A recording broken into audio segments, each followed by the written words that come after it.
Long ago, in the vast wilderness of North America, when the forests were so dense that sunlight barely touched the ground, a legend was born. A legend carved not from stone or gold, but from wood, rivers, and endless green forests. His name was Paul Bunyan. Some say he was born in a storm so powerful it shook the earth. Others say he simply appeared one winter morning beside a frozen lake, already larger than any man had ever seen. What is certain is this: Paul Bunyan was not an ordinary man.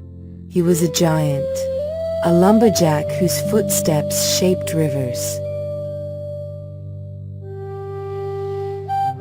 and whose axe could split the silence of entire forests. In those days, the land of America was still wild and untamed. Towering pine trees stretched endlessly across the horizon. Mountains rose like sleeping giants. Rivers carved their way through untouched valleys. And deep within these forests, life moved slowly, peacefully, and mysteriously. Paul Bunyan arrived alone, but he would not stay alone for long. With him came his loyal companion, Babe the blue ox, a creature so massive that its footprints became small ponds, and its breath turned into winter winds. Together, Paul and Babe traveled across the wilderness, seeking work, adventure, and purpose. At first, the land resisted them. Trees stood so tall and thick that even storms could not break them. Rivers twisted in impossible directions. Mountains blocked entire horizons. But Paul Bunyan was patient, and stronger than anything the forest had ever known. When he swung his axe, the sound echoed like thunder rolling through the valleys. Trees fell in perfect rhythm. Forests opened like pages of a book being turned. And slowly, the wilderness began to change, not through destruction, but through transformation. Where Paul worked, new paths were created. Where he traveled, rivers found clearer routes. Where he rested, land seemed to breathe more easily. Yet even a giant does not live only by strength. Paul Bunyan had something deeper within him, a sense of curiosity, a desire to understand the world he walked through, and a quiet loneliness that followed him beneath the endless sky. As he traveled farther west, he began to hear stories from settlers, stories of impossible landscapes, of frozen lakes that sang at night, of forests where the trees whispered to each other in languages no human could understand, and of lands where winter never seemed to end. Paul listened carefully, then he smiled, because to him, impossible simply meant unexplored. One winter, Paul and Babe reached a region so cold that even fire seemed to hesitate. Snow covered everything in sight. The wind howled like distant wolves, and the trees bent under the weight of ice. The workers who accompanied him struggled to survive. So Paul did what he always did. He solved the problem the only way he knew how, with strength and imagination. He carved pathways through mountains of snow. He split frozen lakes so ships could pass.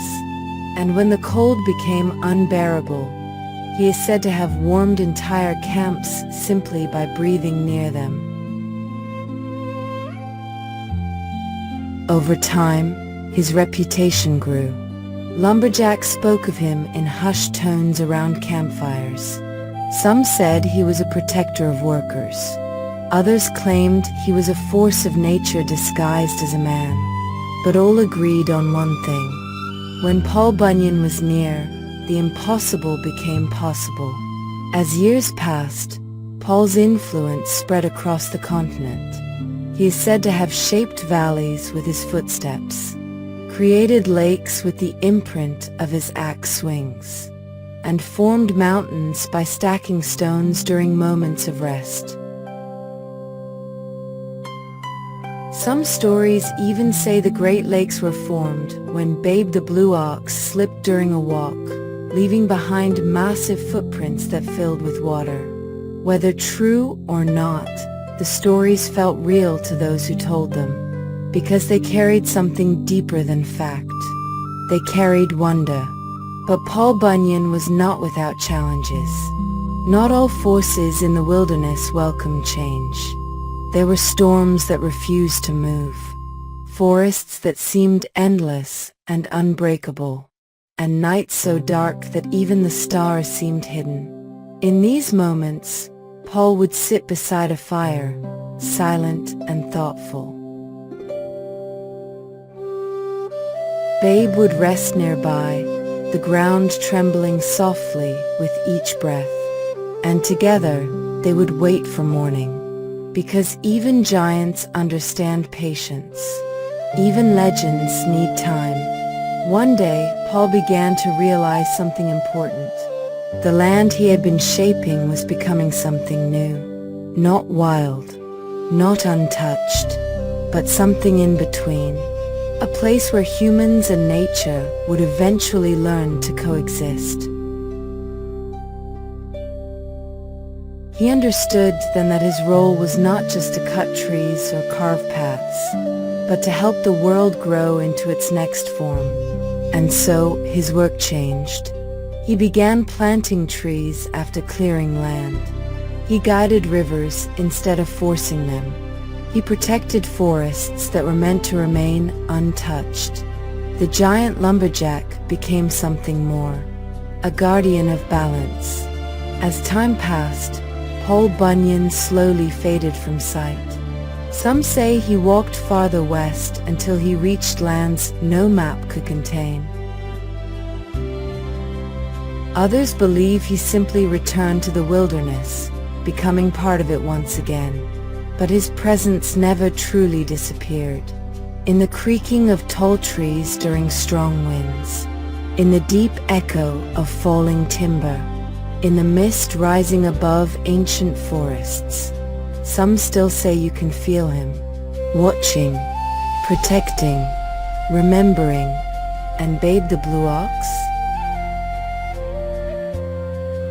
They say his footprints still appear in remote valleys after heavy rain, filled with water, shaped like the steps of something too large to believe.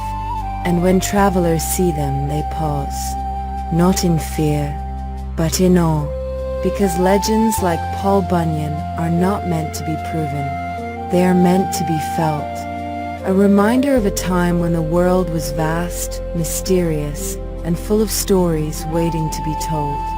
And somewhere, deep within the endless forests of memory, the sound of a giant axe still echoes softly through the trees.